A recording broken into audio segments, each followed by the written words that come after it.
Hey everyone, Brennan Snyder here. How are you? Thanks so much for joining me and welcome to Albums Turning 50 That Don't Get Enough Love.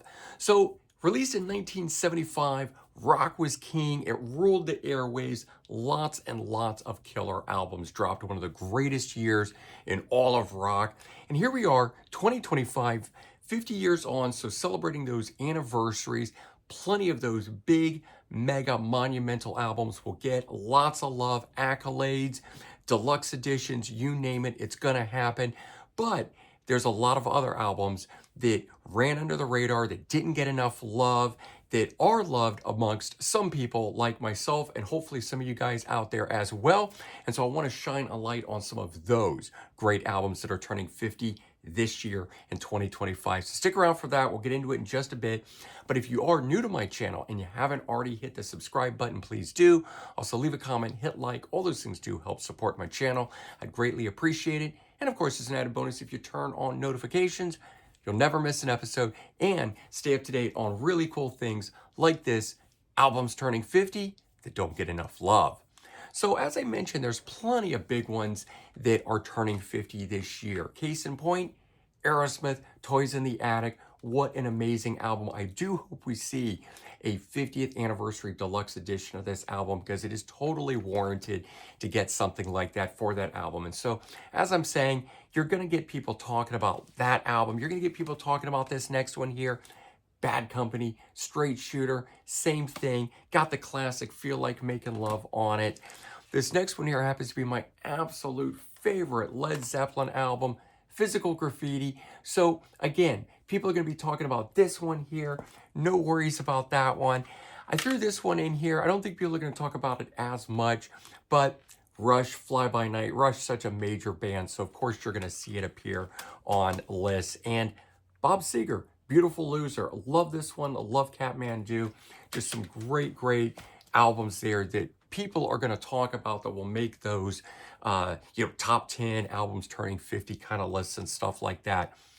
But the ones that I'm going to talk about here, some might appear on there, maybe, but not a lot of these.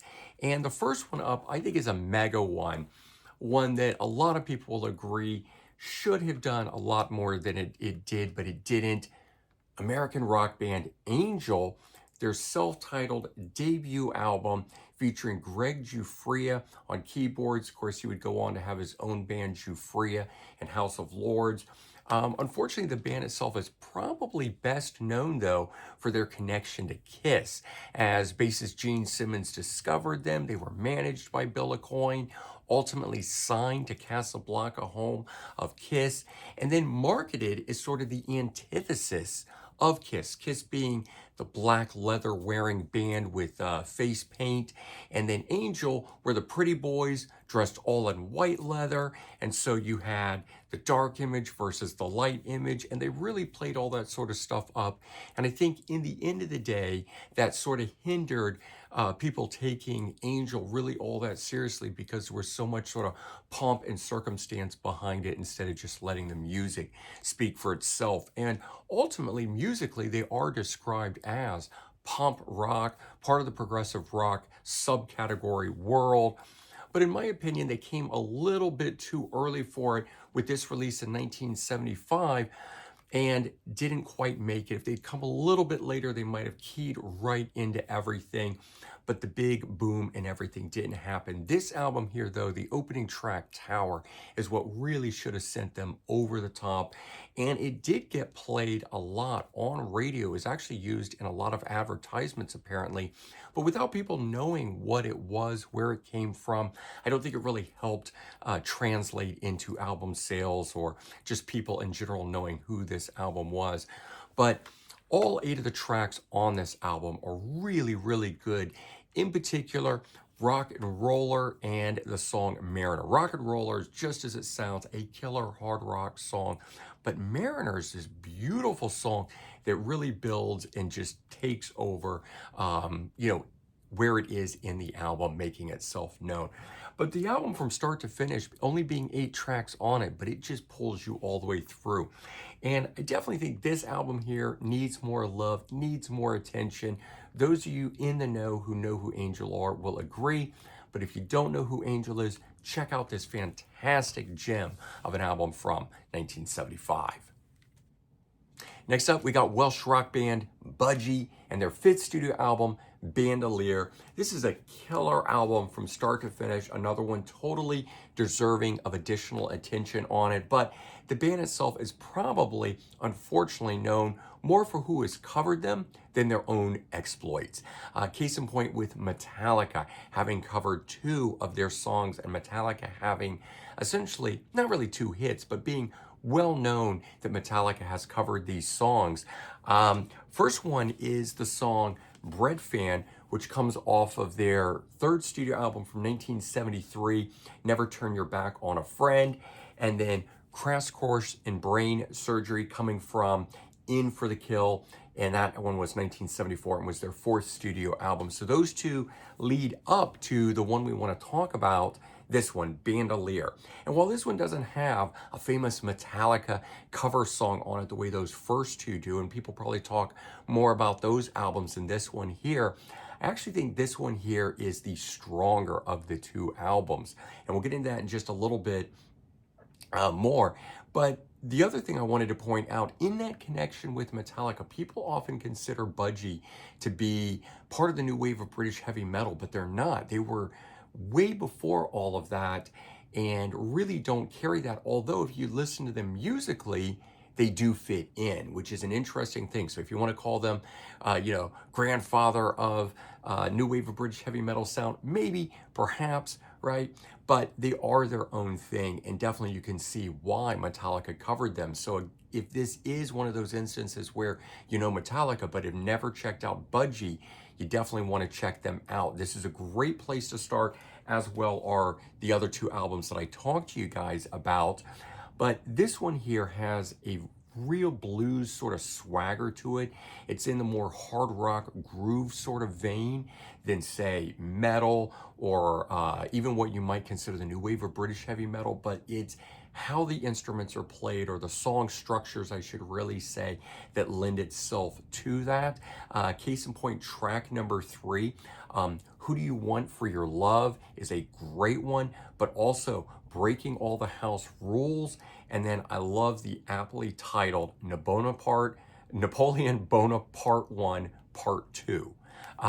Just very cool the way they do the play on words for that. Always enjoyed that. But as I said, with the album, it's a really strong start to finish sort of sound. It's a precursor to what Metallica would do, ultimately speeding it up, playing it much heavier. But listening to the song structures that Budgie set up and defined and did so much earlier in their career, going back to 73, 74, and 75, definitely worth checking out that album. And if you're interested in those 3 albums, the band does have this, the MCA Years little box set, which has all 3 of those in it that you could pick up and enjoy the way that I have. All right, so we're going to continue on with Detroit rock legend Alice Cooper, Welcome to My Nightmare. And this is probably the biggest album that I'm going to cover in today's discussion topic of all this. You'll probably see this one appear on lists as well. But obviously the Alice Cooper band proper, they're going to get more attention, or have gotten more attention, for like 73's Billion Dollar Babies, other albums, Killers, and stuff like that as well. But this one, Alice Cooper debut solo album from him, was the 8th studio album for him overall. Producer Bob Ezrin comes in. It's a concept album that has the songs playing in sequence, running through a nightmare child sequence that is by the name of Steven. And so all that is played out through the album, very interestingly done. But for me, at least, it's the music. The concept is a cool idea. The theatrics is an interesting take on where to go with things. And he really plays it up on this one here, more so than he ever did with the Alice Cooper band, at least in my opinion. But the backing band on here is from Lou Reed's musicians. And I think it's one of the reasons this album sounds as good as it does and has held up for 50 years long after it's been done. The musicianship on here is so tight, so well played, so organized, that just absolutely stellar performances in my opinion. But as I mentioned, the album itself is so much more than Alice Cooper's the band's glam rock roots. It's really built upon from that, and there's a lot of depth and texture in this musically that we didn't necessarily get earlier on in Alice Cooper, the band proper. But there are a lot of hits on here. As I said, this is probably going to be the biggest album I would talk about today, where it's got Welcome to My Nightmare, Department of Youth, Cold Ethel, but I've always liked some of the deeper cuts that are on this, Devil's Food and The Black Widow. But any song, you can pull anything out from this album here, and I think it would stand on its own from start to finish, where everything just ties together. It just ups the ante. It puts a real sort of powerful element on the whole thing that's going on, which makes this a great concept album as well, but just a classic album from 1975.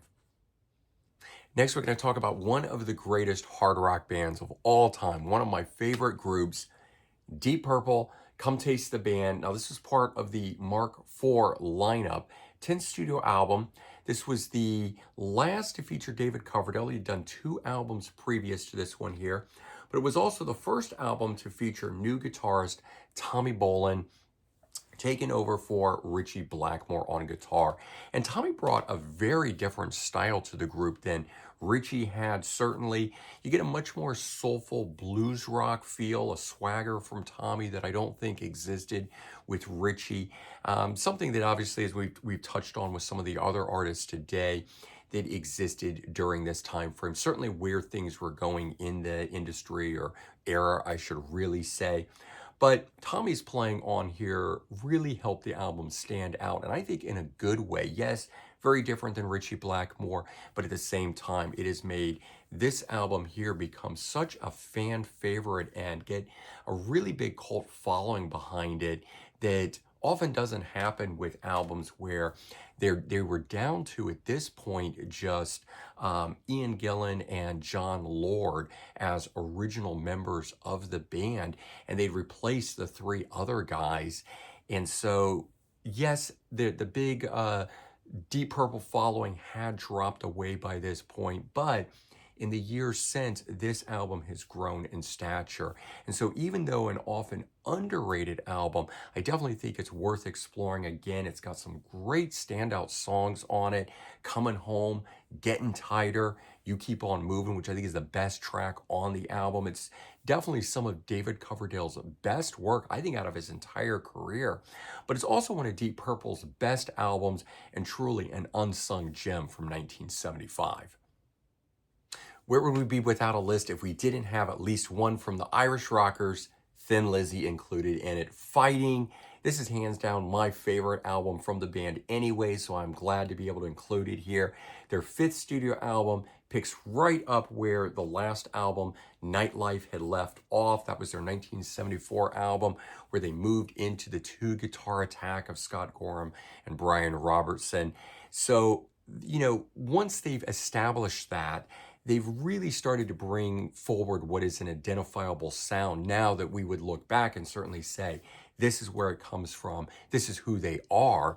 But prior to that, they really weren't, and they didn't have that 2-guitar attack that it was so synonymous with them at this point. But for me, while it does start to appear on Nightlife, this is the album where it really is brought home in spades. And this album here, I think, takes everything that they had been working on, that they had been setting up, that were the key elements of Thin Lizzy, to a whole new level. And the production on this too, just head and shoulders above the first 4 albums. Killer classic tracks on here. Rosalie, which is actually a Bob Seger cover. And I didn't realize that at first, early on when I, learned about the band, because it sounds so much like a Phil Lynott written song, like a classic Thin Lizzy style song, that it didn't even dawn on me that somebody like Bob Seger, who doesn't play that style of music, could have written something that's like that. But I think it shows the power of how Thin Lizzy made it their own, turned it into their own thing. And the other one, Wild One, which is another classic Thin Lizzy track that stands out head and shoulders above all the other tunes on here. But again, like the albums we've been talking about, this is one of those ones from start to finish, even though the other songs on here don't have as big a name or place within the annals of the Thin Lizzy catalog, the way some of their later songs would take on. The tracks that are on here, there's not a bad one. Each one just moves right on to the next one. And by the time you get done with the end of the album, you want to start the whole thing over. I think this album here is probably their most consistent album. It's definitely why it's my most favorite of all their stuff. They may have more popular albums, but this is the one I reach for the most, and definitely why I would recommend that anyone out there that doesn't know this album, give it a listen. All right, we're going to wrap things up here with one of the most underrated English rock bands of all time, Trapeze, and their self-titled album. Now, it is not the debut. This was actually their 5th studio album. They just chose to call it a self-titled release. And band originally known for having Glenn Hughes on bass and vocals. And, you know, we already talked about Glenn Hughes over here with Deep Purple and Come Taste the Band. He leaves for that. But these guys soldier on without him. And I actually think the band got far better without Glenn Hughes. Now, those of you that love those first 3 albums that Glenn Hughes was part of, I totally get. But I think the next 2 albums that they did, Hot Wire and this one here, were where it's at. And this one in particular, I really like. And by this point, we've got the guitar player Mel Galley really driving the ship here, so to speak. And he would go on to play with Whitesnake and then ultimately Phenomena. So he had a lot of other projects and things that he would do throughout his career, making a name for himself beyond just this, but getting his start and really doing it well. This album here features 10 tracks of boogie rock with a nice real kind of funk undertone or funk edge to it, however you want to think about it. And that wasn't always as present, certainly not on the Phenomena stuff. A little bit with the Whitesnake, I can see why David Coverdale brought him in. But on albums like this is where I think Mel Galley really shined. And of course, being his own project where he could sort out and do what he really wanted to do like that. So check out songs like Starbreaker. The opening track on here kicks this thing off in fine fashion. Number 4, The Raid, another killer rock song on here. But those you Glenn Hughes fans, you actually get Glenn Hughes on 2 of the tracks on here. And I thought that was kind of a cool thing. Number 3, Chances, and number 10, Nothing for Nothing. So that reminiscent vocal of earlier era Trapeze does rear its head on it, which is kind of an interesting thing when you're not expecting it, because he's not in the group, and then all of a sudden you hear those very distinctive vocals appear. No, it's a very cool thing. But this one here, Trapeze, not only an underrated band, but also an underrated album and a lost gem of 1975, if ever there was one. So there you go. 6 albums turning 50 that I don't think get enough love ever, not just this year on their 50th anniversary, but I just don't think they ever really do get the love that they truly deserve. And hopefully with this episode here, maybe make some of you guys run out and check it out, or if nothing else, go out and dust off the one you got in your catalog and pull it out and play it. But all great albums, including the ones I started with. Certainly, these are great albums, but they're going to get talked about so much, so I don't want to focus on these. I want to focus on the other cool ones. All right, everyone, take care, have a good one, and I'll talk to you real soon. Bye-bye.